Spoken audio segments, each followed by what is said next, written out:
might have spent your whole life thinking something was wrong with you, like you were lazy, too sensitive, or just bad at being a normal person.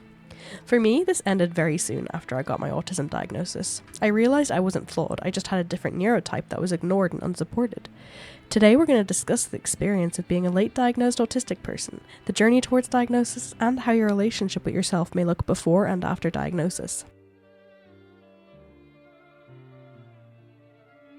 I had an older sibling who was also autistic, and I believed I was neurotypical because while I did have the kind of same struggles as him, I had them in kind of different fonts, different ways. I tended to keep a lot of my struggles to myself, and I had my own coping mechanisms, whereas he would be a lot more open about how he was feeling. I feel like a lot of girls can relate to this. I was called sensitive, I was called blunt a lot of the time, away with the fairies, all these different things, but no one really looked into it deeper because of the fact that I was coping in a very silent way with these issues. I had a lot of sensory issues, I had a lot of social anxiety, worries. It was more so anxiety. I think I was really good at putting on a mask and pretending to be someone else. And like, even when I did have sensory needs, they were often shut down like very quickly. I didn't get a full chance to like express them as openly. For me, when I get kind of overwhelmed, it tends to turn into anger, whereas other people can present differently and people can have a lot more patience for that, which I mean is fair enough. I understand that. I wouldn't really want to deal with a very grumpy child either. But yeah, I was just kind of being told that I was bold. And then as I got older and started to express my sensory issues, I was just told that I was trying to copy my sibling. So already there was a lot of kind of gaslighting and stuff about the issues that I had. But also a lot of kind of, you know, I'm a girl, I know how to cope in my own way, I love to do art, I spend a lot of time on the internet, I have like online friends, I have a lot of special interests that like people don't really understand, but I'm happy because I have that kind of online space. So I did cope silently, so I don't fully blame the people around me for missing it, because of the fact that I very quickly adapted and I developed like a support system for myself from myself. I think that this is probably an autistic girl canon event, but I remember when I was a kid and going up into kind of teenagehood, only recently did I stop this, copying other people. And I thought it was because I was insecure and I hated who I was. But now I think that it's because of the fact that like I believed like their way of being was more acceptable than mine, because of the fact that I did often get in trouble for the traits that I had, and they were just kind of labeled as me being annoying or whatever. So I would mask and I would copy a lot of other people, and it got to the point where I really didn't like myself because of the fact that I was doing that. And I didn't completely struggle with friendships either. I often had one best friend. So I think that's probably also why I got missed. Like, I never was completely alone in the playground. Like, did manage to chameleon a little bit. I did manage to blend in a little bit. And I always had one person. During every single phase of my life, I had one person who I could count on and lean on. And that was, like, predictable for me. So I think that also helped with kind of coping, I guess, with life as a undiagnosed, unrealized autistic person. You know, I feel like a lot of the time you kind of develop these systems for yourself. And you might miss yourself and you get missed by professionals as well, but like, that's not to say that you don't struggle with certain things in life. It's just because you have struggled and you managed to adapt in a way to the point where like it's not like you made accommodations for yourself, basically. Yeah, like I said earlier, I did get overstimulated quite often, but I didn't have words for it. I didn't realize that it was overstimulation. So I would tend to just become like kind of on the outside. It just seemed like I was grumpy or lashing out, when really I was just incredibly dysregulated and overstimulated. And like when it comes to school, like in primary school I think I did pretty well because of the fact that there was a lot of structure and not a whole lot of kind of like worrying about the future, you know what I mean? Whereas in secondary school, like, yeah, there was structure, which is good, but you have to kind of really focus on your grades, and a lot of the time it was because of other people. I find that when I'm doing things for myself rather than other people, I tend to do a lot better. I also know a lot of the time, this is something that I've only just recently come to terms with, is the fact that I'm very ambitious, and I tend to commit to a lot of things, and I set the bar really high for myself, but I struggle a lot with following through and actually doing what I told myself that I was going to do. I thought that that was a moral failing. After having the diagnosis, I know that it's because, okay, first of all, my personality is that I'm very ambitious and I have a lot of goals, but also I have autism. I struggle a lot with burnout and interoception as well, like kind of telling what my body needs and stuff. So I can really push myself really hard, and then only at the very last minute I'll realize, wait, this is way too much for me, because of the fact that I can't really kind of tell exactly what it is my body is feeling. I really need to like sit down, get slow and get deep. Like, sometimes it's to the point where I have to get into a meditative state before I can tell how stressed I am, or kind of exactly how I'm feeling, or why, and stuff like that. And another thing is that most of my life, I've been just disassociating through life. And I thought that was normal. I thought it was just like, well, not normal, I thought it was like a depression type thing. I didn't realize that it was because of my different neurotype and the fact that my brain was just trying to find a way to cope with the fact that it was finding it really hard to blend in. I mean, well, it was easy to try and blend in. It didn't really do a very good job, but it was very taxing, very exhausting. And as a kid, I feel like I was only really happy when I could control the schedule or control the day. I know, for example, a lot of the time when I was on holidays, I would tend to get very overstimulated and also just very dysregulated in general because of the fact that, first of all, it was very hot and everything, and then second of all, I didn't really get a whole lot of say in what was going on. So while it seemed on the outside that I was ungrateful and stuff, it was literally just because I felt very dysregulated. As a young adult, before diagnosis, it was only really not horrible because of the fact that I had my boyfriend. I know a lot of people who are single and autistic find it really hard transitioning into adulthood because of the fact that, like, there's not a whole lot of structures externally that can help you. You have to work, you have to do a lot of these adult things, you have to do bills, all these different things. So it can be really, really difficult. It feels like people are just kind of expected to just know what to do. I think autistic people are not born with that little handbook of exactly what they're meant to do as an adult. So it can make it really, really difficult. So yeah, I feel like people assumed that the fact that my boyfriend was with me and helping me, I think that made myself and other people assume that I was able to cope. Looking back, I think it's just because of the fact that he was helping me cope. He was giving me support. He was taking care of me. So I would kind of summarize my life before diagnosis as coping. Just coping with life, just trying to get through day by day by day by day. Living, not thriving, just surviving, just coping. I couldn't finish school due to overwhelm. I dropped out just before the final year of school started.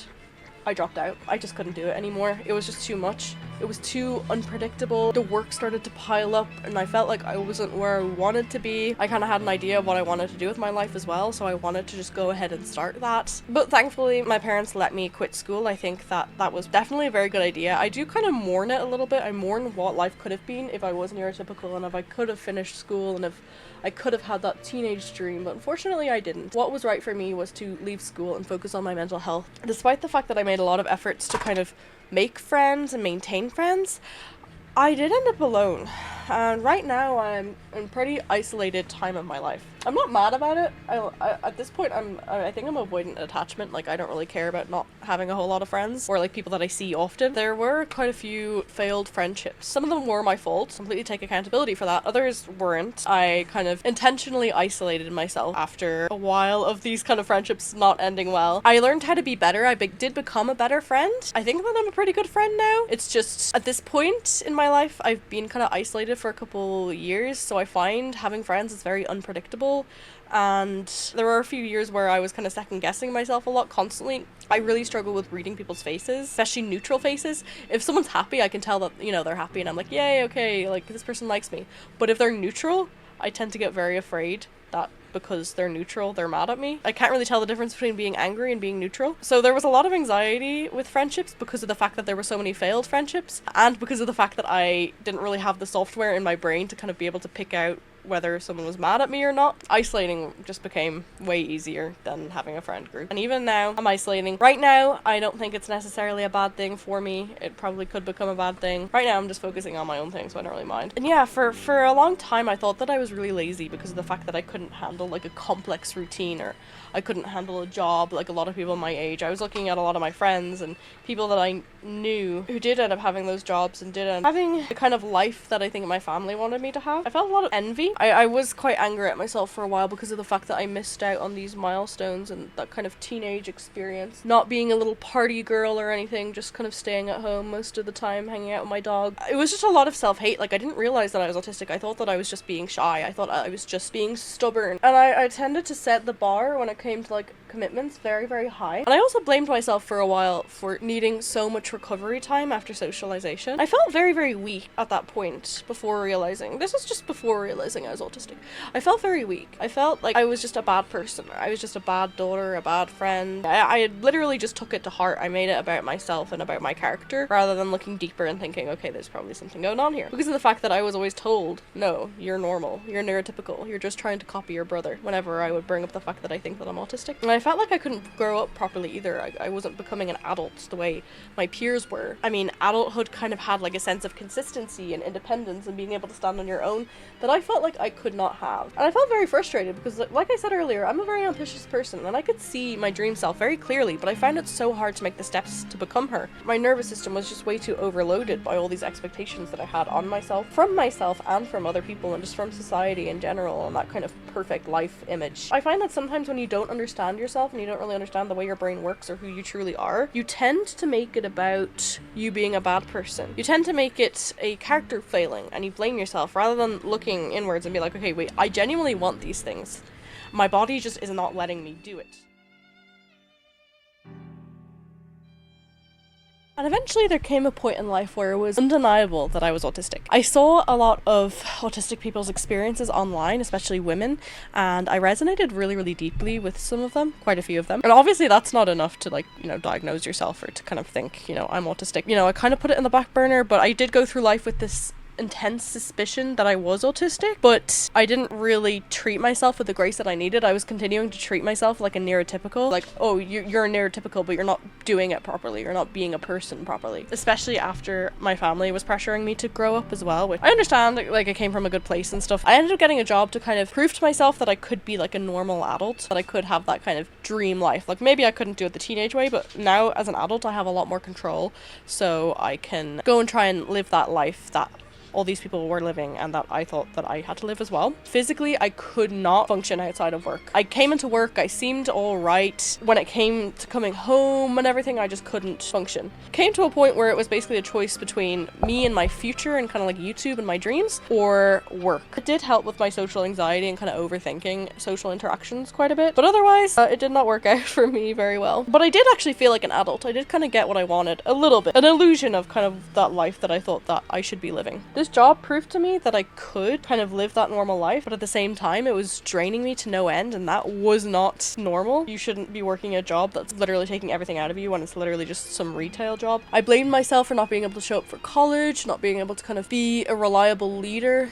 in the psychology society, which is what I led at the time. Because time went on, it just kind of became undeniable to both myself and my partner that I was different, and that like it wasn't like me being a bad person or being lazy or whatever. It was literally my body. Because like I was also just getting physically tired, I was getting physically sick, and I wanted to be sick as well so that I'd have an excuse to have a break. I slowly began to break down after pushing myself for months and months and months to be this perfect retail worker. After I quit, I physically knew that I could not do that again, and I also knew that just the way that I felt after work was not normal. Like, a lot of my coworkers could go off and do so many things after work. The only thing I could do was lie in my bed, go on my phone, maybe play a video game. That was about the extent of what my life was like, and that's not a life. So in the past, I had kind of toyed with the idea of getting a diagnosis, but I never actually went through with it. I had a therapist in the past who I expressed my concerns about being autistic to, and she basically said, oh, well, you're very emotionally intelligent, so I don't think you're autistic. Girl, come on. Also, family kept saying that I wasn't autistic as well, so I just kind of felt like I was backed into a corner and I didn't do it. But by this point, after this job completely took everything from me, I there was no other choice. I went and got that diagnosis. Honestly, it's really funny because it was crystal clear by the end of the first session to the assessor that I was autistic. Like, how can a stranger pick up on it but my own family can't? As I was going on this journey, I got a lot of comments from my family saying that I want to be autistic rather than recognizing that I actually did have these issues. So my advice to any parents watching this video would be, if your kid says that they think they might be autistic, go and get them for that diagnosis if you can afford it, or at least validate their concerns. Autism is very, very prevalent in my family as well, and autism is genetic. So yeah, I did end up getting diagnosed, and it changed everything in the best way. I think my best decision was to get diagnosed in this journey. I finally understood myself, and I finally had patience for myself. And of course my family did a 180. They said, oh, we always thought that you were autistic. we just didn't want you to tell you, or we didn't want to agree with you because you didn't want to hold you back. Which, okay, cool, if that's the truth, like, intentions, cool, but also, you know, I'm using this as an excuse to actually go for my dreams rather than an excuse not to, so I feel like it would have helped if I had support from family, but oh well, I had my boyfriend and that's enough. And it's true that there is a period of regression after diagnosis where you kind of are very, very burnt out and spend a lot of time in bed and stuff. So if you are at this point where you've gotten diagnosed, then I think it is important to allow yourself to rest and grieve, but don't let these people who are saying that you just want to use it as an excuse, because loads of people are saying it, especially like those Gen X people, but don't let them win. Of course, you can take your time to grieve, you can take your time to kind of get through burnout, which often happens after diagnosis, but then get up and say, okay, how am I going to change the world? How am I going to help people who are in this position? I realized that I could become my dream self, but not in that ultra-disciplined kind of way. I had to take it one step at a time, literally. Even right now on my whiteboard, I have literally every single step that I had to do to make this video. And if that's what you need to do to like become your dream self and to live your dream life, then that's what you need to do. It's okay if you have a lot of anger towards people who didn't support you when they should have as well.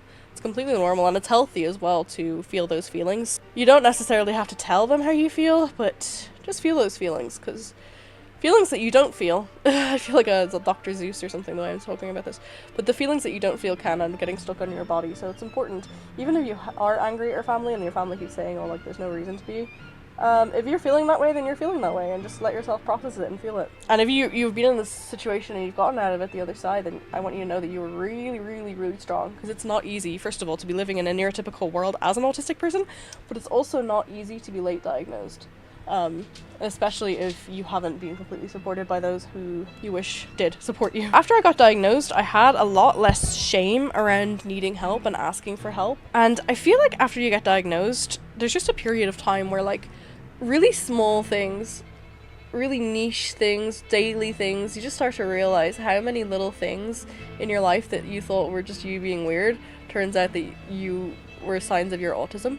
And it can take some time to realize that you actually had these needs all along, but you suppressed them because of the fact that you thought that you were just being a burden. But it can be really, really healing to finally embrace that and be like, you know what, yeah, I have these needs and that's okay. You have a lot more patience for yourself, I feel like, after diagnosis. And like, yes, I can be my dream self, but I cannot do it if I'm ignoring my unique individual needs as an autistic person. And I found that like I put a lot of pressure on myself throughout my life to be this perfect person who I knew I wasn't, and I couldn't even really make the steps towards it because I was chronically dysregulated. But now, since getting diagnosed and since starting to kind of realize my different needs, I'm like, wait, like this isn't just some personality thing. This really is gonna affect me for the rest of my life and all these different things. So why would I live my life for other people and for family members and for that specific, just an image, not even like just an image and a feeling rather than my authentic self. Yeah, there was a time of kind of grieving that person I thought I could have been if I was neurotypical, and that's okay, but once again there comes a time where you need to kind of get up and take control of your life, and that time has been now for me, and I think, you know, grief and that period of grief is very, very necessary, but don't let yourself kind of drown in it either. Get up and say, okay, how am I going to make my life mine again, and how am I going to help people? How am I going to benefit this world from my story? And changing my life for me, becoming my dream self, not in that neurotypical, highly productive, go, 75 hard way, but in the Daisy way. Yeah, so you can be whoever you want to be, you can be that dream version of yourself, but it has to be built, or realistically, it has to be built around your needs, around what you can tolerate, what you can't. If that means you can't do that 75 hard type thing, or like that gym bro thing where you have to push yourself and become some He-Man type of person, that's okay. Have a lot of compassion for yourself and have a lot of patience for yourself, because we weren't born with that handbook like neurotypicals were. We have to get up every single day and learn more about ourselves. The one thing I would say is never limit yourself. Never say, oh, I can't do this, I can't be this type of person because of the fact that I'm autistic. Be like, okay, I am autistic, I have these needs, how can I work around these needs to get to where I want to be? Or even, you can kind of reach that like sensory euphoria while being on that journey. You don't have to kind of follow the exact same path that is typically followed. If that makes sense, guys. I would say life becomes so much better when you learn to understand yourself. And when you give yourself these kind of, not excuses, but like, remember that you have a different brain and you can absolutely live that dream life that you dream of. It just comes with prioritizing yourself. So I hope this video made sense. Just a little bit of an insight into kind of my life and I guess the way my brain works and stuff. And I hope that if someone out here who's watching this video is also neurodivergent, I hope that this resonated, and I hope that it helped you a little bit, maybe feel even a little bit better. I would definitely say that being diagnosed has absolutely saved my life. It saved my quality of life. It has saved my self-worth, my self-confidence. I feel so much more confident in myself now, and I am really, really glad that I made that decision to go and get diagnosed, because now looking back, I can recontextualize things and realize that I was never broken. I was never a bad person. I was literally just neurodivergent, and that was not supported. I hope that you enjoyed this video, and I will see you next week for another one. And I hope you like my new hair. Oh, also, please like this video if you liked it, subscribe if you're not subscribed already, that would be really nice. And lastly, let me know if you prefer which style of video you prefer. Do you prefer this kind of get ready with me talking style, or do you prefer it when I'm talking to the camera and you have clips of me doing my makeup? Let me know. That's very important information. Okay, thank you so much, and I will see you next week. Bye, everyone!